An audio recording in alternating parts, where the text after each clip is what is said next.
you, Mandalee. Welcome, everybody. Welcome again to our session, Using Data to Increase Equity in Education. We're here from WestEd. WestEd's an educational research, technical assistance, and development organization. I'm going to do some quick introductions, but as our team introduces ourselves, please take a moment to introduce yourselves in the chat with your name, your role, and the organization you are with. So I'm Lisa Lefevre. I'm a senior program associate, and I'm going to let the rest of our team introduce themselves, starting with our presenters. Thanks, Lisa. Hello, everyone. My name is Jessica Keach. My pronouns are she, her, and I am a senior research associate with WestEd. I'll turn it over to Maddie. Hi, all. My name is Mari McNeil. My pronouns are she, her, and I'm a research associate with WestEd. And Margaret. Hello, I'm Margaret Lee, Operations Coordinator with WestEd. Great, thank you. And of course, I want to take a moment. I'd love to pass it to Myra, who's going to do a quick welcome note from our partners here. Hi, good afternoon, everyone. We're happy to be here. And my name is Myra Diaz, program lead with the California Community College Chancellor's Office. I'm program lead for the adult education program. I'm joined here with a few of my colleagues. I'll let them introduce themselves. Cora? All right, thank you. Hey, everyone. My name is Cora Rainey, and I am the program manager for the adult education program at the Chancellor's Office. Usually I'm working in the background, so it's nice to be able to partake in this session today. And I will turn it over to Neil from CDE.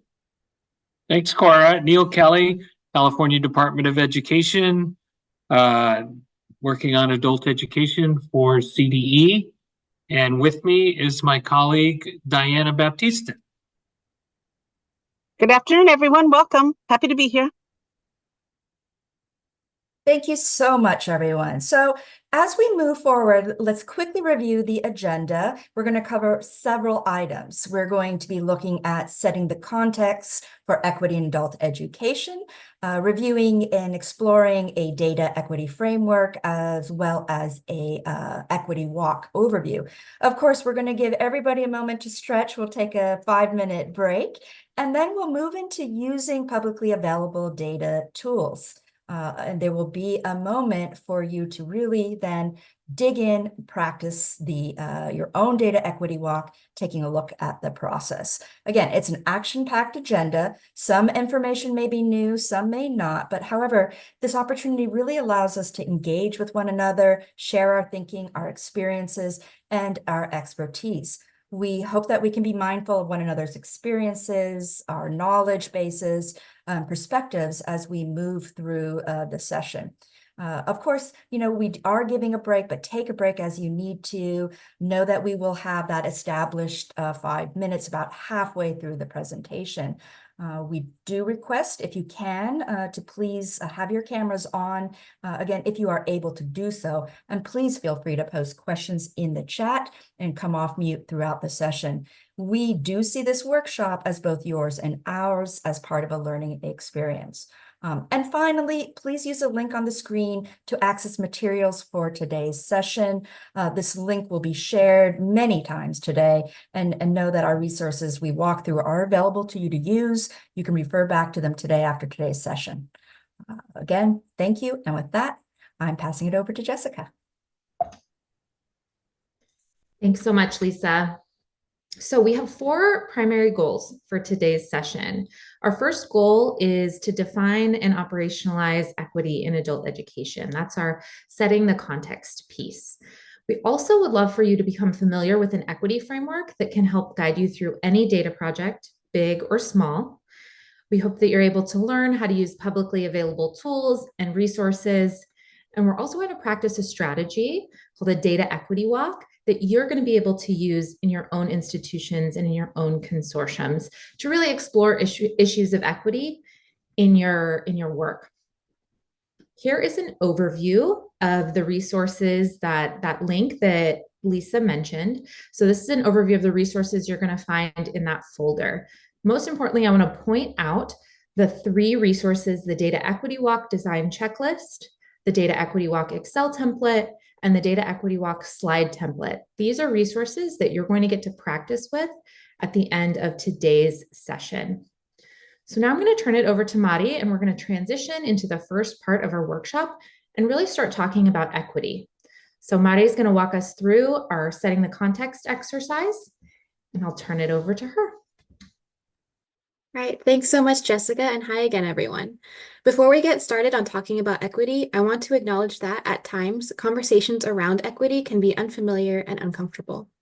But because we've all opted in to being here today, I know that this group is ready to step outside of comfort zones, and ultimately, the goal is to be able to learn from one another and walk away with a better understanding of strategies and tools that can be used to facilitate conversations around data equity outside of this space. Thank you, Jessica. So can I get a show of hands, either in the chat or using the reactions, if you've seen this graphic or something similar? Seeing few hands. Awesome. Great. If anyone would like to share, what do you see from this graphic or what these visualizations mean to you? You can share in the chat or unmute at this time.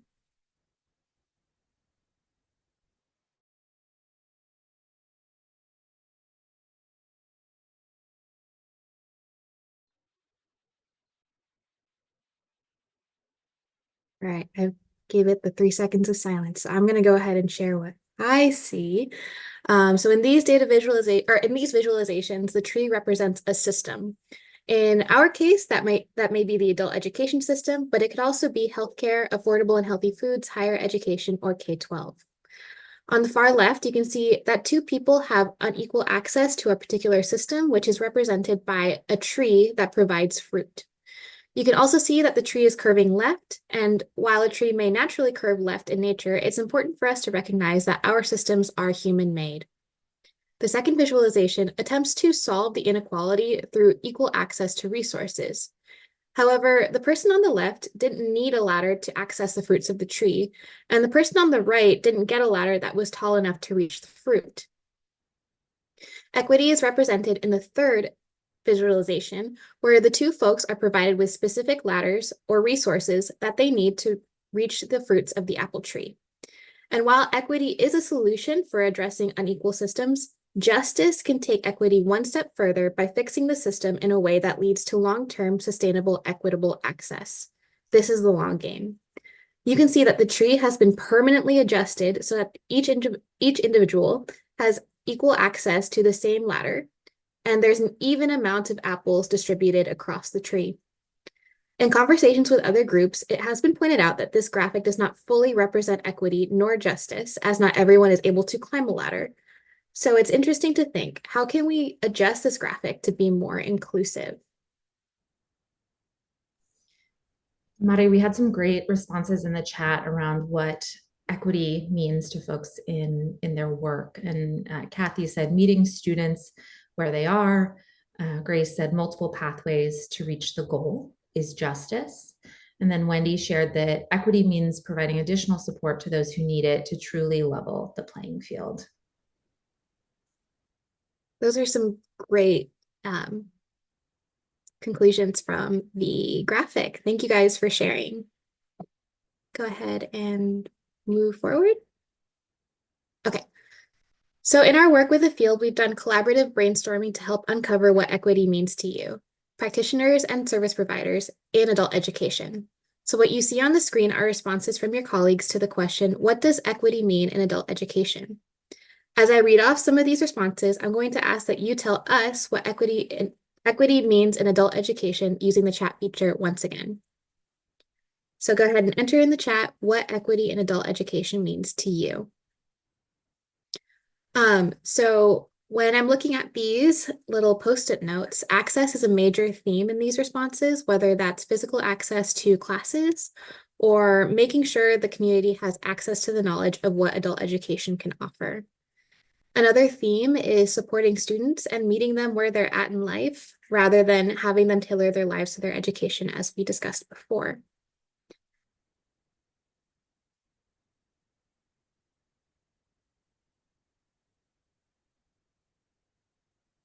Give it another minute in case folks are furiously getting their thoughts down.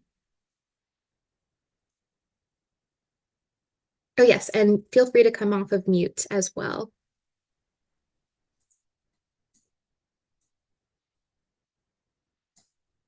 And I do see some familiar faces and names. So please don't make us call on you. It's going to be much better if we can all just engage. We just want to work together and hear what your thoughts are.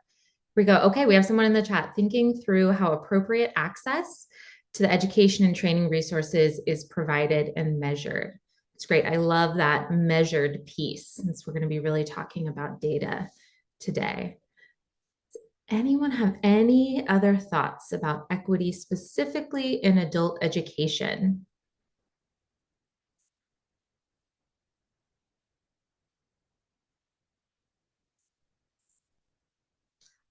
All right, Grace, I see Grace put in the chat, equity in adult education means systems design that is geared around students' needs rather than around what is easiest for those in power. There are conflicts, however, in achieving this because some requirements outside of y'all's control are not aligned to the needs of students, which ties our hands. Thank you for sharing that. Tishelle, I'm so glad you're here. Collecting student feedback on processes and procedures. That's really great. That's another key piece of data. We often think of just numbers in a dashboard, enrollment numbers, but really capturing that qualitative information and student feedback on how our systems are serving them is a critical piece of that picture. Lisa, student voices. Yes, I was going to capture student voices. All right. Thank you all so much. Thank you all so much for sharing and participating. I'm going to go ahead and pass it back to Jessica for the next portion of our training. All right. Thank you all for engaging in that conversation. Now we're going to turn to a framework that we can use to ensure equity specifically in our data projects. So it's your turn again. We know there are so many data sources out there. We have CASAS TOPS Pro, the Launchboard, NRS, your institutional data, and we're going to look at some other publicly available data sources today later in this session. We'd love for you to take a moment and let us and your colleagues know in the chat how you currently use data in your work. So that could be data sources that you use, how you use them. And also feel free to let us know if you have any ideas of how you would like to use data in your work. And I'll pause here. And again, feel free to come off mute if that's easier for you rather than putting it in the chat. We really want this to be a kind of an open conversation. So how do you currently use data? What are your sources?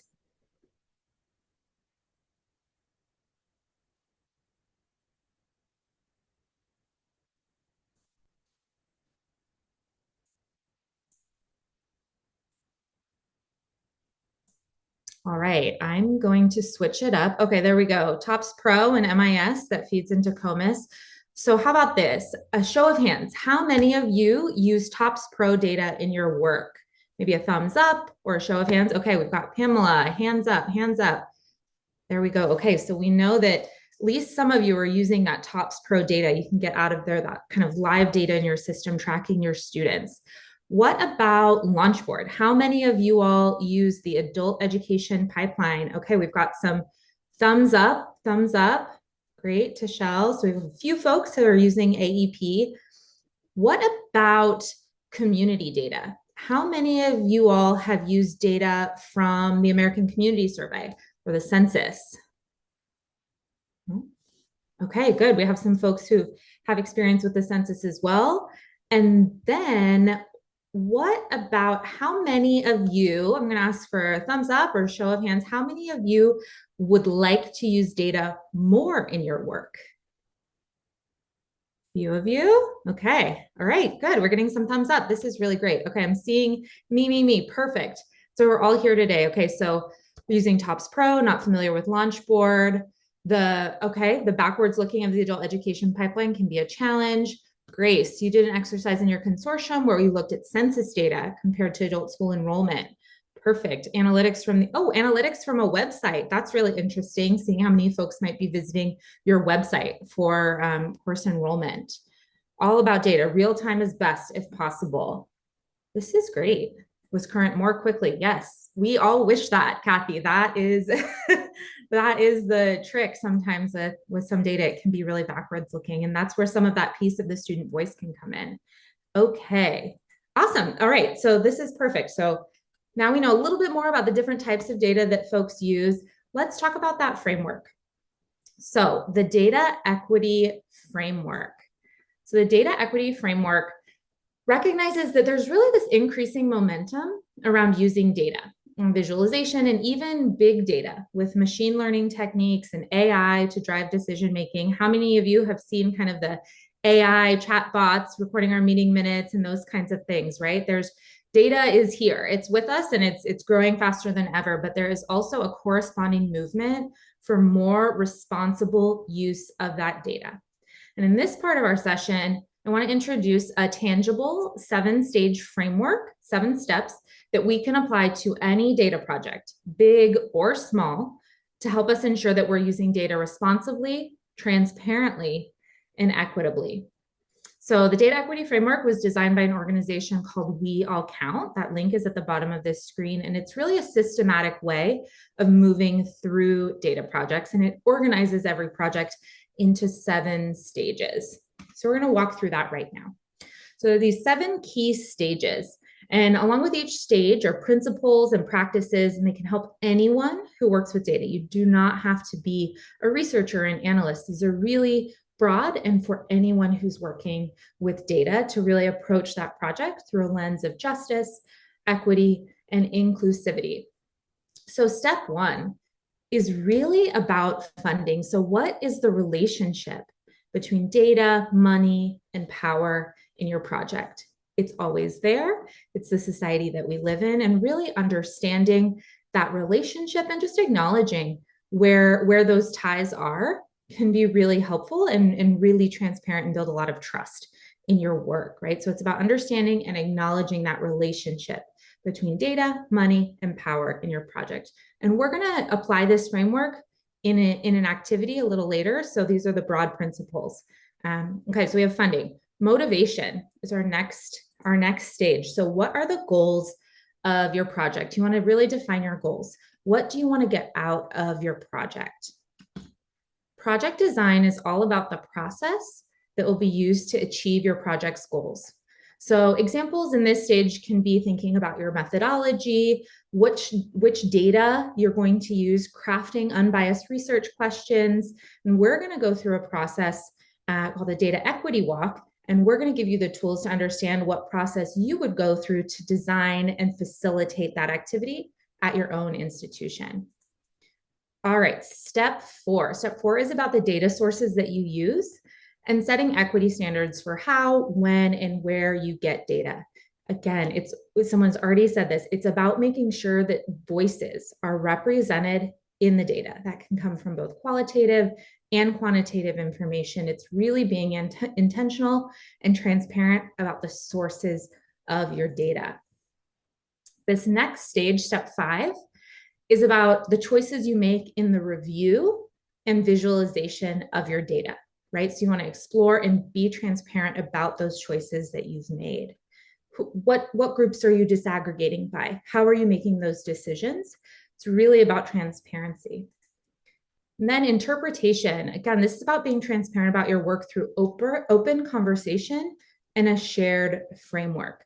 You really don't want to have just kind of one person sitting down and interpreting the data and then sharing that out. It's really more equitable and more beneficial for everyone involved if you engage around the data and have open conversation with your colleagues, with students, with folks that you work with, so you can kind of have this open and shared framework. And then lastly, the 7th step is around communication and distribution. So you want to create a dissemination plan and next steps for a wide range of audiences, making sure that it's not just a few at the top who get access to this data, but that it's folks all around, because we know that it's not just those at the top who are making decisions that are impacting students. It's students are engaged as well. So we really want to be transparent and share data and our findings with a wide array of audiences. So again, this framework works with any project, including traditional research projects, as well as facilitation or planning that involves data. So now that we have this framework for any project that involves data, we're going to walk through a specific type of data activity that you can apply at your individual schools or with your consortium members to facilitate conversations around data and equity. And this practice is called a data equity walk. So what is a data equity walk? This process, along with a customizable toolkit, was originally developed by Education Trust West. And it's a facilitated activity to engage with data and discuss equity issues. You can think of this as a gallery walk with data as your art, right? We all know that visuals paint a really powerful picture. And a key part of this process is disaggregating data to examine differences between groups of students. And really importantly, it offers participants a chance to explore the data individually before collectively discussing observations. So it allows folks to really reflect and sit with the data and their own understanding and reflections before you come together as a group and share collaboratively. And then finally, what I really love most about this process is that the data equity walk participation, it doesn't require prior experience with data, and it's really geared towards all audiences. So here's another moment. I would love to know, now that you know what a data equity walk is, can you let us know in the chat or by a show of hands, how many of you have ever participated in a data equity walk? So give me a thumbs up or let us know in the chat. We have one person at least who's participated in a data equity walk before. Another, all right, it's looking like this may be new to some of you, which is great. Okay, folks have not participated. Great, I'm so glad that you all are here. So we have a lot of newbies and some that have participated. Okay, that's great. So thinking about this activity, right? Now that you know what it is, even if you haven't participated in it, where do you think an activity like this might be useful? And feel free to drop that in the chat or come off mute. Can you think of any instances where reviewing data collectively through this kind of gallery walk might be useful? Okay. Sorry, Jessica, identifying gaps came up there. Yeah.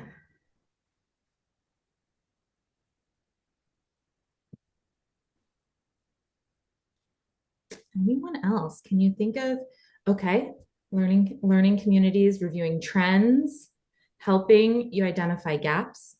Okay, at a consortium meeting, maybe a conference topic, learning communities. Oh, this is great. Program planning, identifying strengths, staff meetings. It's great. Marketing. This is really great. These are all incredible ideas. And we hope that today, after you end this session, you will have the tools that you need to take this practice back to your own institutions and really implement this data equity walk in all of these contexts. So, okay, another person agreed, marketing as well. Another example, and this was mentioned, planning. Another example of where you can use the data equity walk is during CAPE 3-year planning. So this is guidance from the 2022-25 3-year planning guidance document. There were 2 sections that I really felt a data equity walk could fit perfectly in your collaborative review of data, right? Section 2 is that assessment piece. So when you're gathering data needed to describe your existing services, identifying those gaps and determining where more resources could be effective and really used in the community. And then section 3 was around metrics. So looking at data to identify barriers and metrics to be addressed by the consortium and really specific targets to be reached. So this process that you're going to go through could really be a space to reflect on the data that currently exists. Okay, so as a group, we are going to model the data equity walk process so you can get familiar with implementing it at your own institutions. And to do that, we're going to imagine that we are all colleagues And we want to conduct a data equity walk as a part of the assessment phase of CAPE 3-year planning. The purpose of this project is threefold. We want to review available data on programs and services. We want to capture insights on what the data shows. And we want to use those reflections to inform next steps for 3-year planning, right? So how can we apply the data equity framework to this project that we want to take on, this data project? So first, let's talk about funding. So it's really about transparently acknowledging where funds are related to the data in this project. We might be using data that we use for CAPE reporting, right? Or WIOA funding, or WIOA data that we report for WIOA funding. We might be using our own institutional data, right? Other sources, folks mentioned looking at data from analytics from the CAPE website, right? Looking at maybe how many folks are accessing the website to learn about courses and things that are offered, right? So a whole host of different sources of funding relate to the data that you're going to look at. And all this is about being open and transparent. The next stage of the data equity framework for our project is motivation. Now, we've already done this. We identified those 3 goals of our project on the previous slide. So again, we want to review available data on our programs and services. We want to capture insights, and then we want to use those reflections to inform next steps for 3-year planning. Now, project design, we're going to put a pin in because we're going to have time later in the session for you to design your own data equity walk, and we have resources to support you in doing that. Stage 4 is all about the data sources that we'll use. So in your data equity walk today, in our practice activity, you're going to look at data from the adult education pipeline. But in your own equity walks, you can look at whatever data is most relevant to you. If you have real live data, that's great. And you can use that data in your data equity walks. But we want to be open about the data that we are using and those choices that we're making, including are we using qualitative, quantitative data, a combination of sources. The next stage is about what choices are made in the review and visualization of the data. So as you walk through this data equity walk, I want you to notice, kind of a critical eye, what choices were made about the display of this data. And you'll notice when you'll start to realize that when you look at any chart or any visualization, you notice that a choice was made to display this particular information, right? And so it's just about being transparent and noticing that. And then the 6th step around interpretation, we're actually going to engage in collaborative interpretation through this process. Collaborative interpretation is built in to the design of a data equity walk. And then lastly, in this project, we determine next steps together as a project team. So really that collaboration again. So today's data equity walk, we're going to look at adult learners in California. Again, like I mentioned, the data comes from the adult education pipeline, and we are going to explore data on access. So the number of reportable individuals over time, and we're going to look at some earnings data. We're going to look at median annual earnings. Again, remember, this is a virtual gallery walk. What we're going to ask you to do, this is an overview of the activity. We're going to ask you to independently visit this link and review the data on each Jamboard slide. So you're going to start with slide 1 and you're going to reflect. We're going to ask you to spend about 2 to 3 minutes reflecting on what you observe. We're going to ask that you record those observations and those reflections on sticky notes on the Jamboard. And then you'll move to the next slide and you'll repeat this until you've gotten through all of the slides. And we're just going to ask you to be mindful of time, but also invite you to move at your own pace. And once we've spent about 10 minutes doing this reflection, we'll come back together and have some group discussion and review the reflections and summarize out, right?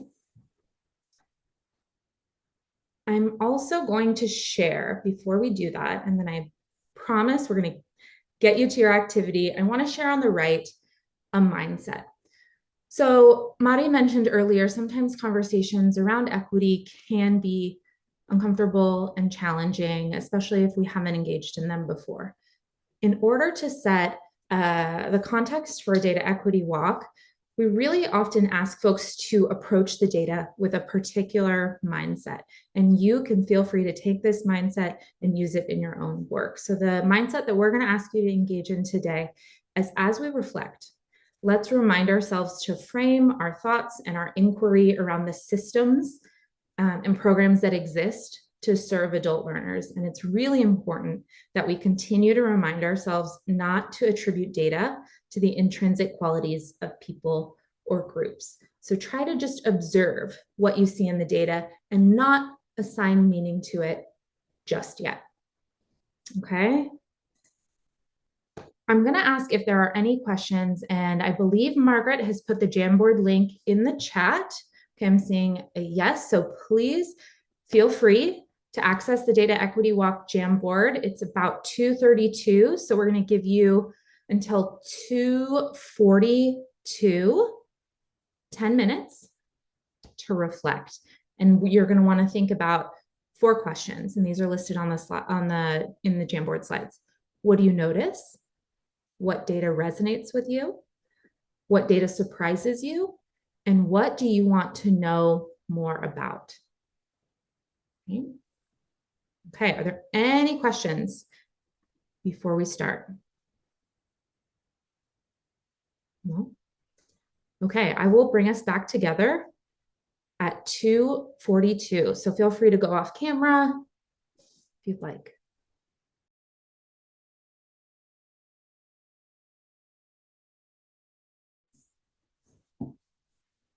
All right, thank you, everyone. I'm going to ask that you come back to us in the group, and we're going to take some time to split into breakout rooms. So now that we've done that individual reflection component of the data equity walk, we're going to move into small groups.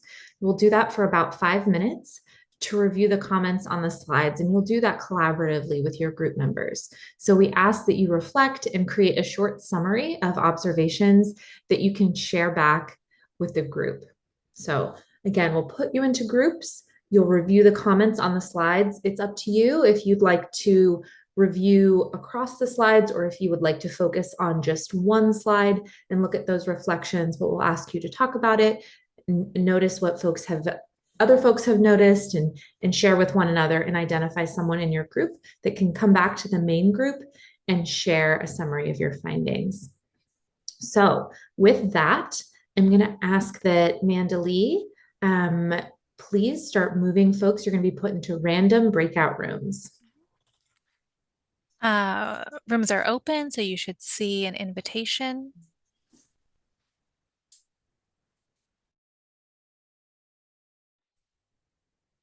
All right, everyone should be slamming back in right now. I pushed the wrong button. Sorry. Oh no. I don't know. My finger just didn't work. Can you send me back? I'm sorry. No, you're okay. We closed the rooms and everyone was pushed back into the main room. Oh, that's what happened. I thought I pushed a button. Okay. Nope, not you, me. It wasn't you. Yes. Welcome back, everyone. Welcome back to the main room. I'm going to give folks a few more seconds as they kind of trickle in. Okay. So now that you've had some time to chat with one another and reflect in your groups, I'm going to ask for a representative from a few of the different groups to share out any of the kind of main things that stood out to you or that you'd like to ask or know more about. So I'm going to ask for a few volunteers. Feel free to just come off mute and share what your group talked about.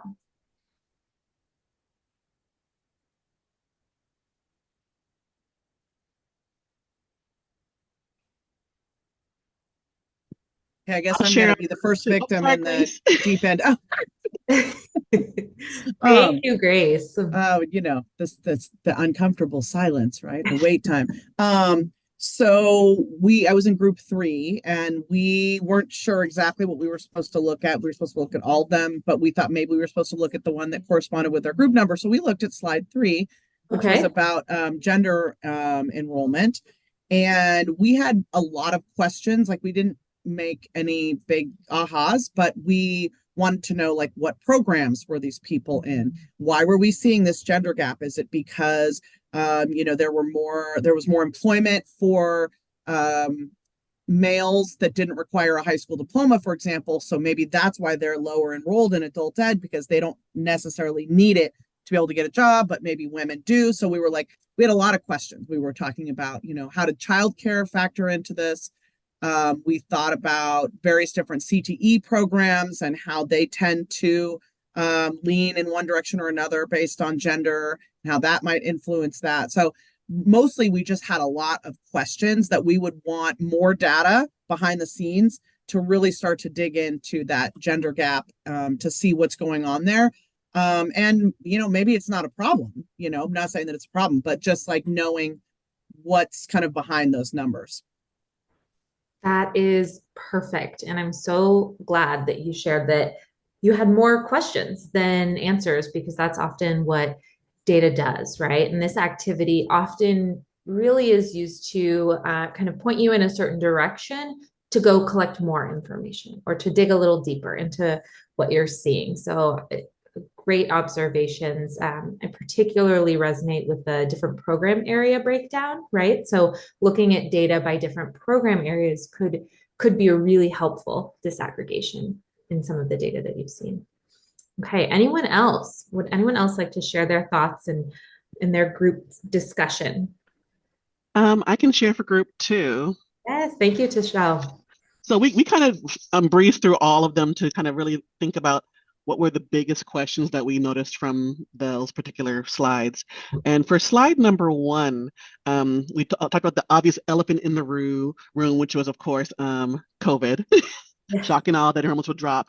But what's interesting about this is that it really brings home the fact that many people may be unaware that the enrollments were dropping pre-pandemic.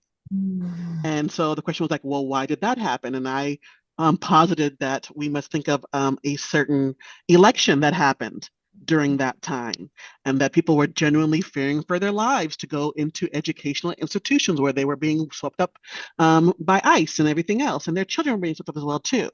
And we would be curious and be interesting to look at the K through 12 enrollments in comparison to these, and then also the the numbers for individuals in California, period.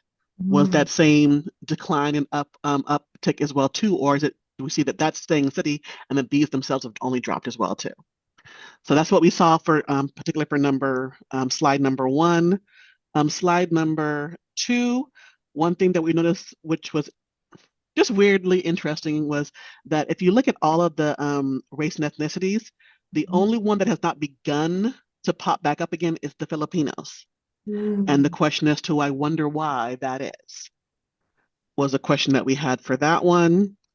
And then for the gender, nothing really shocking about any of this information here as well too.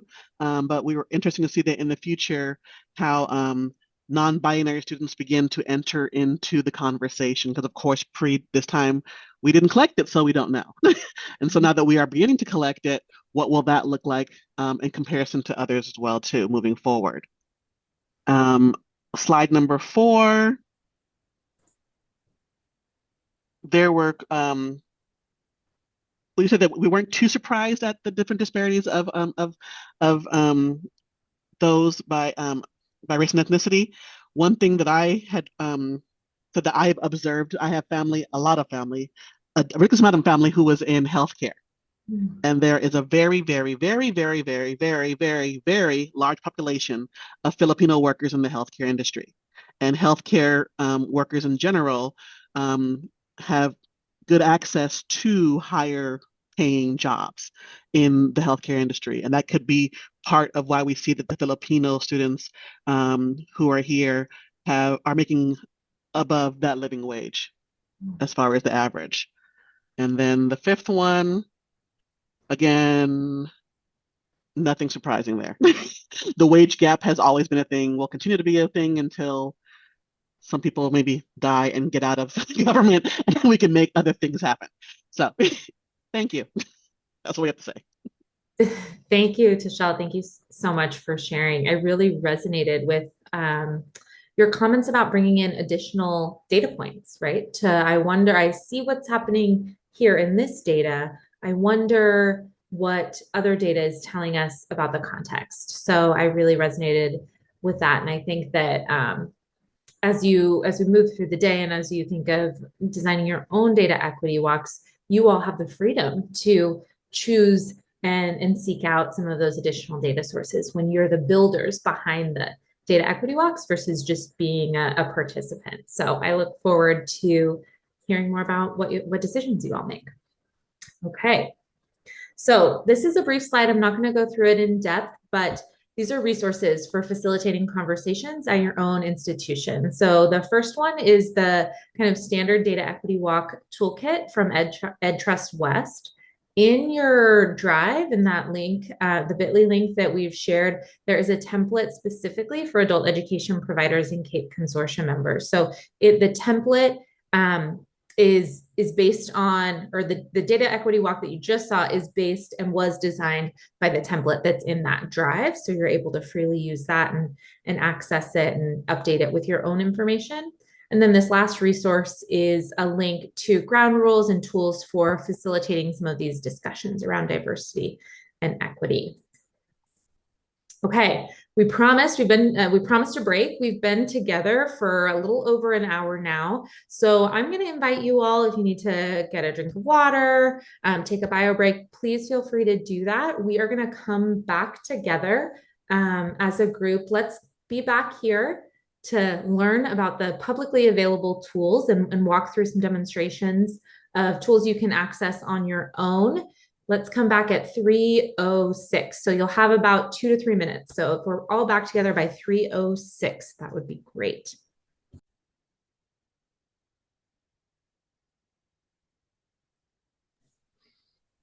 All right, it is 3:06. So I'm going to ask you all to come back to our group, and we're going to talk about some publicly available data tools and resources. Okay, we're going to start with the adult education pipeline. So we know that from our question earlier, we know that some of you are familiar with AEP and some of you have never used it. So let's dive right in. The adult education pipeline is a publicly available tool in a tool called the Launch Board, and it merges data from the Chancellor's Office MIS system with student enrollment and outcome data from CASAS TOPS Pro to really provide a comprehensive picture of adult education students from both non-credit community colleges as well as K-12 adult schools across California, right? Its purpose is to improve educational practice and economic mobility for adult learners. It's to provide that complete source, merging those two data systems. So provide that comprehensive look at adult education in California, and then also to provide data for consortia and institutions to develop and track progress on their 3-year plans and annual updates that are submitted to the state under the CAPE program. What you're looking at is a snapshot of the adult education pipeline's homepage. It's also often referred to as AEP. So if I say AEP, it's the same thing as the adult education pipeline. You can see that there are filters for location and institution across the top, as well as for year. And then there's what we call tiles that represent a grouping of metrics. So this includes a tile for the AEP scorecard, which are key metrics identified in the Measuring Our Success report and provided to the legislature every year. There's a tile for students and programs. This is where you find information on reportable individuals overall, by program area, and by different demographic groups. There is a section around progress. This includes measures like EFL gains and immigrant integration. The next one is transition. So this includes metrics around transition to ASE, so transitioning from ABE or ESL to ASE, as well as transition to post-secondary or transition to CTE programs. Success includes metrics on earning a high school diploma or a GED, as well as the high school equivalency. And there's also information around the number of adult learners who obtain a post-secondary credential. And finally, there is a section around employment and earnings. So this should start to kind of feel a little familiar. The data that we just walked through in our equity walk came from the adult education pipeline. So who is in the adult education pipeline? These definitions are likely very familiar to you all, but I'm going to revisit the types of students that appear in AEP under the CAPE program. So reportable individuals, this is the universe of students that are included in the dashboard. And these are students who have at least 1 hour in an adult education program or have received a service. Participants are students that have earned 12 or more hours in adult education programming. And importantly, outcomes are only tracked for participants. And then on the right, you can see that students fall into one of the CAPE program areas, and this is how they're organized in AEP. So you have ESL students, students in adult basic education, ABE, you have adult secondary education students, so students pursuing a high school diploma or high school equivalency. Then you have your career education students, which includes workforce preparation, formerly referred to as workforce reentry, pre-apprenticeship, and short-term CTE. And then you also have programs for adults with disabilities and programs for folks training to support child school success. So what I'm going to do now is I'm going to take a few minutes to do a live demonstration on how to find some of the data that you just saw in the data equity walk. So we're going to look for and find the number of reportable individuals in our regions or whatever location you choose. So I'm going to invite you to follow along. So I believe that Margaret is going to drop a link in the chat while I switch my screen. Here we go.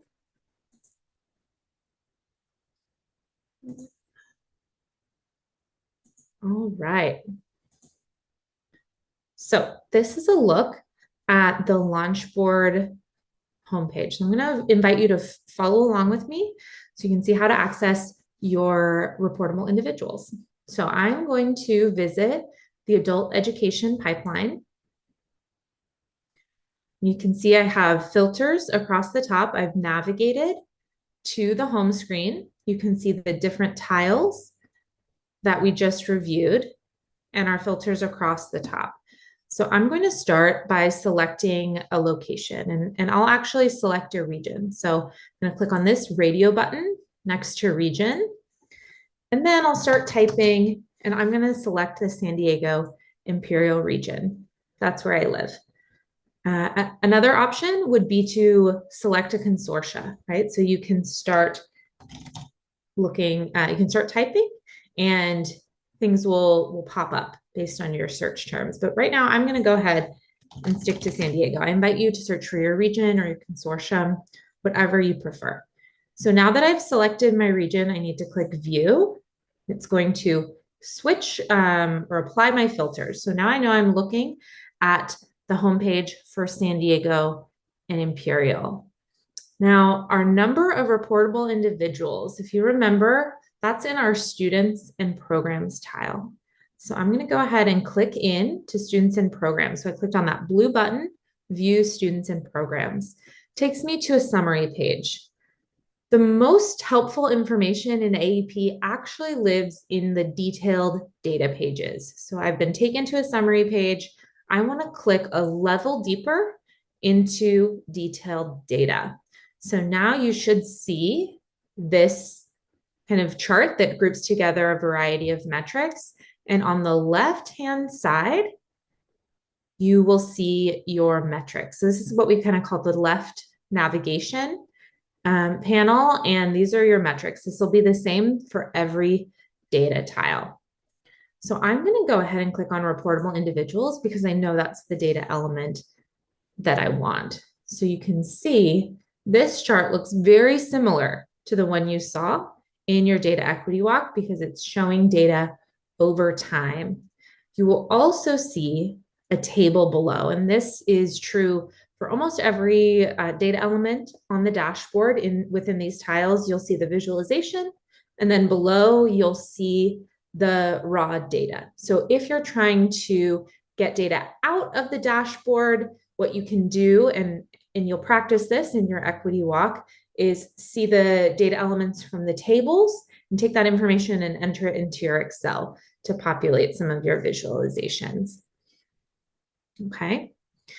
And now I'm really interested in looking at data by race and ethnicity. So you'll see here, we have two different filter options. Right now we're using the time trend feature, but I actually want to look, let's do gender. I actually want to look at data by gender, the number of reportable individuals by gender. So I select gender from the dropdown and it automatically switches. So again, we can see here there are more females than males in terms of reportable individuals in the San Diego Imperial region. And we also have our table below. Now, to get from year to year in the disaggregation space, you're going to want to go up to the top and filter for a particular year and click view. You're going to have to come back and click gender again to get that information. So that is how you navigate between the trend information and the disaggregation data that you've seen in your data equity walk.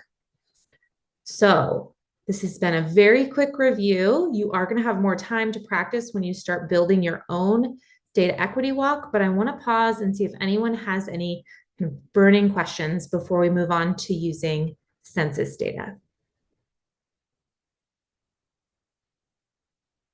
No? Okay, I'm going to stop sharing my screen and I will take us back to our PowerPoint and turn it over to Mari, who is going to walk us through how to access census data.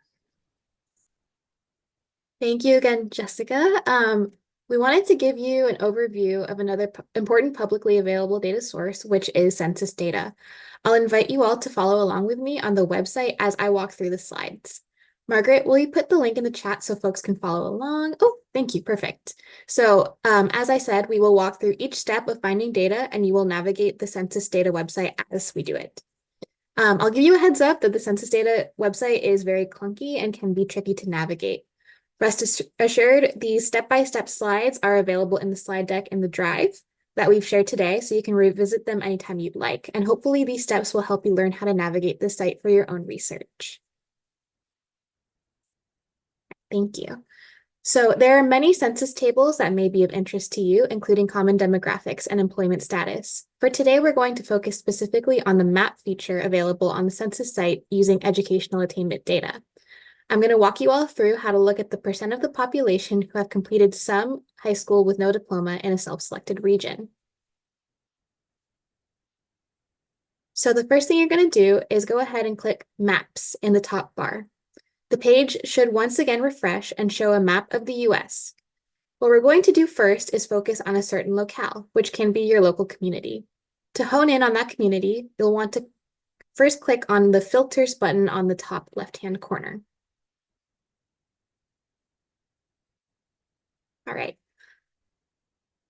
On the left-hand sidebar that appears, you'll scroll down to Census Tracts and select that. You can search for your local community by county. And in this example, I'm going to look at San Diego because I too am a resident of San Diego. So San Diego, as we all know, is located in California. So I'll select California. And in this next menu, I'll select San Diego County. And then you'll want to select all census tracts in this county so that you can see percentages across different counties within San Diego or your local community.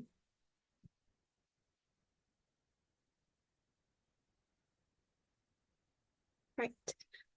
And once you've selected your local community, you'll now want to select what data you want to look at. So specifically today, we're going to look at the percent of the population who have completed some high school with no diploma. Return to the filters menu at the top left-hand, or at the top in the left-hand sidebar and select Education under Topics. There you can select Educational Attainment in the next menu that pops up. There are heaps of years of data, but for today's purposes, I'm going to go ahead and look at the most recent year of data, which is the 2022 ACS or American Survey data, which populates our census data.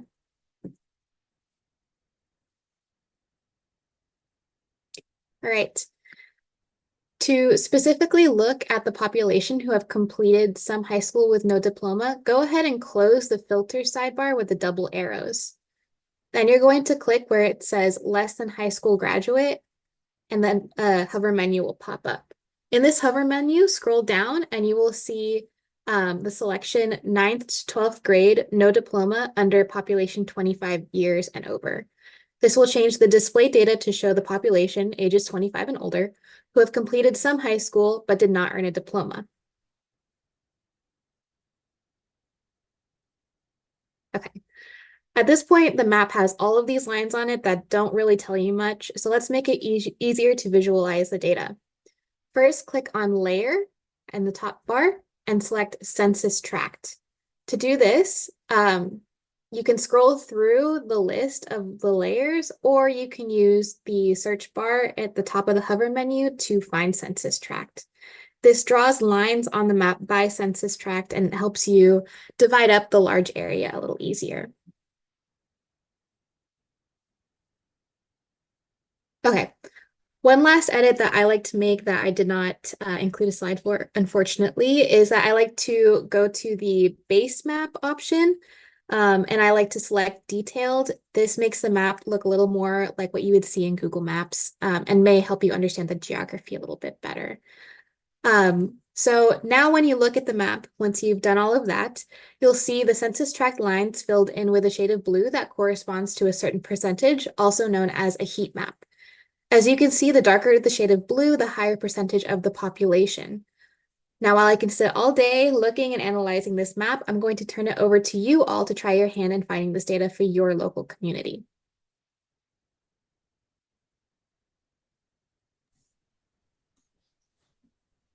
Okay, that was a lot. It's pretty overwhelming, but I want to rest assured, like Mari said, these slides are in the Google Drive links, so you can even open them right now. It's a PDF titled Spring Training _Equity, and you can go through these step-by-step slides, but we wanted to give you some space to practice this activity and to look at your maps. Link, please. Yes, let me get that direct link to you.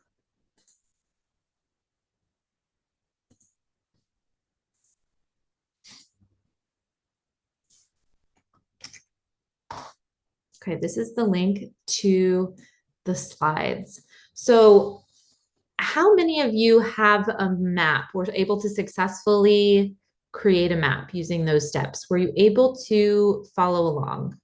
We have Tiffany who's saying yes. We have Pam raising your hand. That's great. For those of you who were able to, oh, we have Diana. So we have some folks able to. Again, it's pretty difficult. We're going to give you some time. So like Mari mentioned, we're going to give you some time, about 5 minutes. I'm going to invite you to either try to get to creating that map, or if you have that map, explore some of those questions. And I will, here we go. So we have about 5 minutes. I'm also gonna, if you all are struggling, please feel free to come off mute and ask a question. We're happy to provide some assistance, and then there will be some time for practice at the end of today's session as well. I think I missed the part on how we can make it more like Google Maps, because this map for my county, I don't know where I'm at in the map. Yes. Okay. Let's see. There should be actually, Mari, do you want to share? Yeah, because it's you're the expert here. So once you've gotten the map situated and you're almost there, you'll go ahead and look at the top bar again. There's a button called Base Map. So you'll click on that, and once you select Detailed, the map will change and update, and it should start to have things like highways, national figures. Yeah, that should look a little more like Google Maps, and then maybe a little easier to find where you are. Thank you. Jess and Mari, there was a question about gradation, showing gradation if possible. I think, once at the map, how do I make it show the gradation? Okay. Yeah, I think it's Rocio who asked that question. If you want to go ahead and share your screen, we're happy to take a look at what you're looking at and see if we can assist. I am. All So, right. Okay. And how do I make it show? I think, have you selected will you click on the filters button? The education is up here. All census tracts. Okay. Why don't you go ahead and click on educational attainment? Why don't you close out of the United States filter? Okay. And then, oh, it's a little slow. There should be kind of across the top. It's not showing right now. Why don't you go ahead and refresh your screen?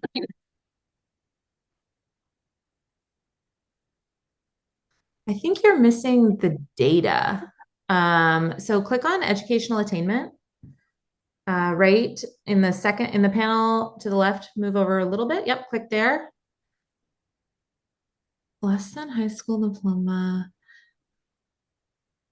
I don't know what's happening with your map. Let's put a pin in your map and we will return to it when we have, click on,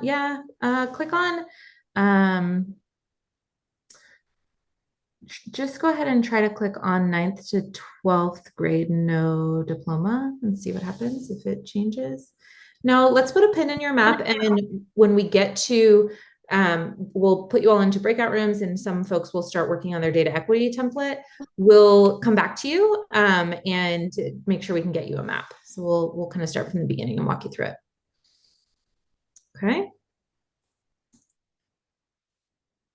Okay, mine is doing the same thing. I don't even see a list of Ainsworth agents. Okay, I want to make sure we can get through the rest of the presentation, and then in our practice, we'll come back and we'll go through it all again, and folks can kind of do the step-by-step again. Okay. Well, we know there's been a few challenges, but we're going to come back to it. And again, those step-by-step slides, if you go through those steps, we should be able to get you a map. Okay, let's see. I think Mari, you're next up. All right, also now we're going to look at some labor market data, another friend to adult education. So there are a couple of tools with publicly available data regarding self-sufficient wage data. The first is the Family Needs Calculator, which provides wage data by county across California and provides different values based on family size. Additionally, there's the MIT Wage Calculator that provides the living wage data for counties across the US, again for a variety of family sizes. I will note that the Family Needs Calculator has not been working lately, but we've included it because it is a source of living wage data at the Chancellor's office. So for our next activity, I'll invite you all to visit the MIT Living Wage Calculator. Using this website, please look up what the self-sufficient or living wage is for your county and then share it in the chat. Also, feel free to come off of mute if you want to share the living wage for your county and if anything surprises you.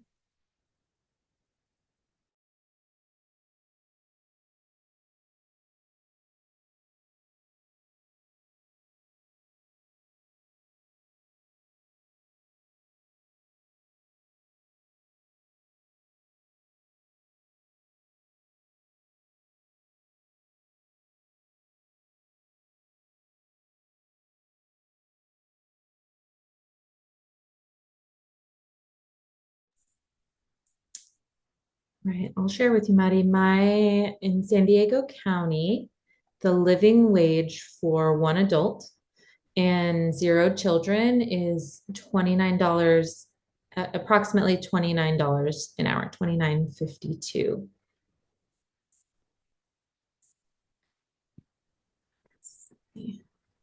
I can share mine's living wage, and I have a question about it. So Yes. for LA County, the living wage for one adult, 0 children is $26.63. For 2 adults, 1 working, 0 children is $35.66. I get that. I'm wondering why for one adult, one child, the living wage is more than if I have two adults and one child working. Because it says 4803 is the living wage for one adult and one child. But if you have two adults and one child, and only one adult is working, it's 4361. Why? Yeah, that's a great question. I'm more familiar with our living wage information from the Insight Center because that's what is used in California, but there is a breakdown below for the specific costs. So if you keep scrolling down, you have the breakdown of costs. It says typical expenses, and you have one adult, and then you have two adults, one working. And so you can compare where those differences might be. And then you also have the two adults both working. So it breaks out each of the costs. So that might I be. think it's the savings in childcare. If you have two adults I in the was just home. wondering that as myself. I was just thinking about that. Thank you. Awesome. Okay, we have Yolo County, one adult, zero kids, about $25 an hour. Yeah, so some of this information can really provide context to the median earnings earned by adult learners after they're exiting the system, when you kind of compare that against what it really costs to live in our regions, especially when you think about folks who have families to support. Okay, Shasta County, one adult, zero kids. Yeah, that's a lot. And what I like about the MIT living wage is that it also provides a comparison to the minimum wage, which can, of course, differ by different locale. Okay. I think we're up next. Okay, I know this is a lot of information. Bear with us. We are about to get to a point where we can break, and we will have our staff able to answer questions, and you'll be able to work with your colleagues. So this is our last data slide that we are sharing, our last data source slide. So we're going to wrap up with sources of labor market information. So Margaret's going to put in a chat a link to the Centers of Excellence website. And this is one source of publicly available information on labor market data. So information on wages and jobs in the community. And they aim to be the leading source of labor market research for the California community colleges. And what is great about this is that adult education consortia exist within community college boundaries. So everything produced here can be really meaningful for your work, especially as you consider the alignment and development of career pathways between adult education and credit community colleges or the workforce. So there are reports and resources by region, by sector, by occupation. I really encourage you to take a look and see what's available in your region. It might just be that what you need is already been produced, particularly in terms of different career education programs and projected labor market and job openings. And finally, ONET, you see that on the right, stands for the Occupational Information Network, is a resource developed under the sponsorship of the U.S. Department of Labor, Employment and Training Administration. And this site has a wealth of occupational information, including occupational profiles, wage information, and crosswalks. So please feel free to take a look and see what's available to you here. So I mentioned that we would have the chance to practice the Data Equity Walk template for CAPE Consortia, and that time has come. So if you will remember, I asked you to put a pin in the project design stage when we were reviewing the data equity framework, right? So we put a pin, we are back. We're going to dive into this stage, this project design stage. And to support you in designing your own data equity walk, we have developed the Data Equity Walk design checklist. And it includes prompts and tips that you can use when you are developing your own data equity walk. So there's kind of 5 categories. The prompts around establishing your project team, determining your approach, collecting and visualizing your data, actually conducting the data walk, and then planning for your next steps. And this is a snapshot of what that design checklist looks like. And again, it's available in the drive that we've shared today. So this is, if you open up that bit.ly link, this is what you should see right? So you have that checklist, right? So the Data Equity Walk Design checklist. And then there's 2 additional templates that you'll see when you're looking in this drive. So the Excel template is a space that you can use to input your own data and create standard visualizations. All of the visualizations that you saw today in your Data Equity Walk were created using this template. So you can visit the adult education pipeline, pull your own data, and create those exact same slides. You can also pull your own data at your own institutions and use the template to create your own slides. There's also a PowerPoint template, and this template, it guides the Data Equity Walk activity. So it's a template you can use to organize those visualizations. And you're going to want to download them to your computer to use them. And as a reminder, this template is really specifically for the Data Equity Walk that we went through today, but we want you to feel free to update it and revise it to fit your needs and your institution's data. So I am going to just take a moment and show you how to download the Excel document, the Excel template, and do a brief overview before we get into our practice. So let me switch my screen. Okay, so desktop.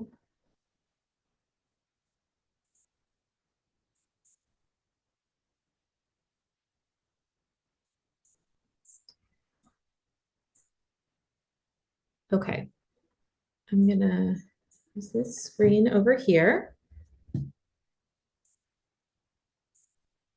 All right, so is everyone in the Bitly link drive?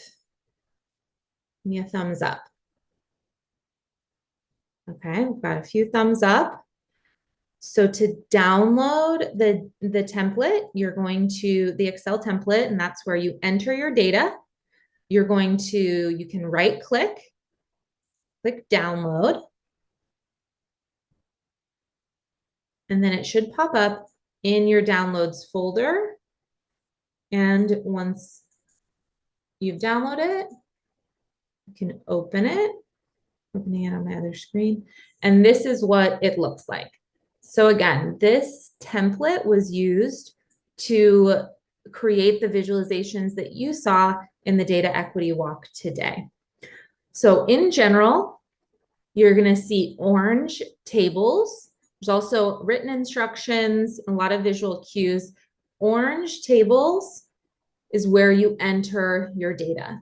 Blue tables are automatically populated based on the data that you enter. So for example, if my consortium served 200 students in 2016-17, I would enter that and it's calculating a percentage change, right? So you enter data into the orange tables and the blue tables automatically populate.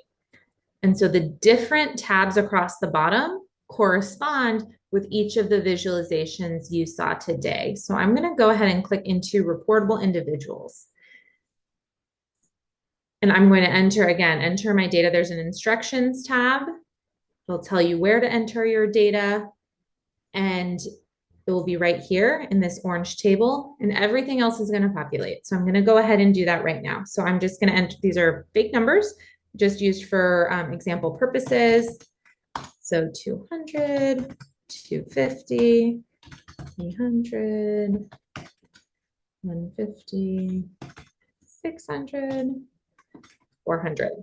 So once you've entered your data, you have these 2 visualizations. If you remember, these were the 2 visualizations you saw in your Data Equity Walk. So your reportable individuals over time, and then the year-over-year change. So you can use data from the adult education pipeline. You can also use your TOPS Pro data or data from your own student information system and pull that out and enter it here, and it will create these charts and visualizations. And you will see that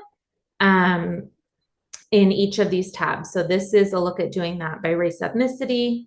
This is by gender. These tabs will auto-populate And here's some information or a chart for the self-sufficient wage and then living wage data. So we're going to take some time now to allow you to get familiar with these tools and practice them. Let's see, Neil wrote in the chat, I wonder if we can upload this as a chart in the 3-year plan or annual plan using the most current data and metrics. Possibly, it seems like a great idea. Okay, now we have about 10 minutes. Let me get back to my slides so I can make sure we have enough time, but I also want to make sure that we have time to look at the census data. So we're going to do individual group practice. Before, I think, Mandalee, we talked about just putting folks back into their random groups, but I'm wondering now if maybe we could do 2 groups where one group is, and Mari and I can join those, and where one group is looking at the census data so we can try to practice that activity again. And then the other group is digging into building their data equity walk, and folks can kind of opt into which one that they would prefer. Is that possible? Give me 1 second. Okay. Okay, Sorry, throwing this at you. That's okay. You wanted one to do what now? Maybe if we just had 2 groups that folks could join. Number 1 is census, if you want to talk about the census data and do that activity. And the second is anyone else, if you want to work with the template and the data equity walk or any other tools. I can do that. Okay. So I have 2 rooms. I can open them now. Are you ready now? Yeah, that's perfect. Let's join group 1. Feel free to join, talk about the census data and practice that activity. Group 2, we'll do the data equity walk and practice that template, and we'll come back in about 10 minutes for our closing. Okay. Okay. Hello.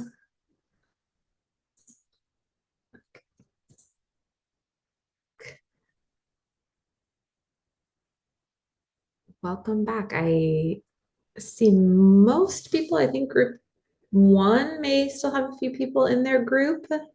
Here we go. Here they come.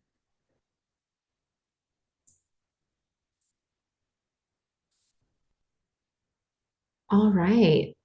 Thank you, everyone. Thank you so much. I know that this has been a jam-packed agenda. We hope that you have really been able to learn about some publicly available tools. Just want to keep reminding you all that all of those resources in that drive are available to you. Please take them and use them, and share your feedback with us about what might be able to make them better. I'm going to turn it over to Lisa for our closing today.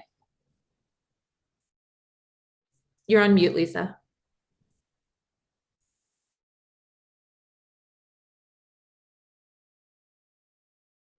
You're still on mute. There we go. I'm sorry. I had difficulty there, but thank you, Jessica. And thank you, everybody, for joining. I know that people still have questions. We were actually in the middle of a question, so we can circle back to help with that. And, we really appreciate you joining us to be part of this process. Please do feel free to reach out to us. We can help you. We're happy to provide follow-up support as you use these tools and the resources. We do also have additional online training and webinars throughout the spring. The next one is scheduled for March 4th. It's about adult education as a gateway to college. So please feel free. The registration is open for that one. And now I think I want to turn it over again. Please, you have our contacts. Connect with us. We're available. Okay. Thank you so much, everyone, for staying with us. I know that this topic is a heavy topic and then data on top of it. We really appreciate you staying with us. And engaging in the work. And thank you, Wested, for walking us through that. I know that I've received a lot of messages looking for the video just to kind of slow it down again so they can walk back through. We will be sending this off to a third party for remediation. And once it is fully remediated, we will share with all people who registered, as well as post it to our website. My colleague, Holly Clark, has also popped in the chat an evaluation link. We ask that you all take a few minutes to engage in that evaluation link. It really does help inform how we plan our professional development, and it also helps our facilitators learn and grow, so we can all support you in your growth. We also have some upcoming events, like Lisa mentioned. They will be back with us on the 4th. So if you haven't had a chance to register, we ask you to visit our upcoming events page and register, and we will all see you all again soon. So thank you everyone for joining us, and have a great rest of your afternoon. Thank you. Thank you. Bye now.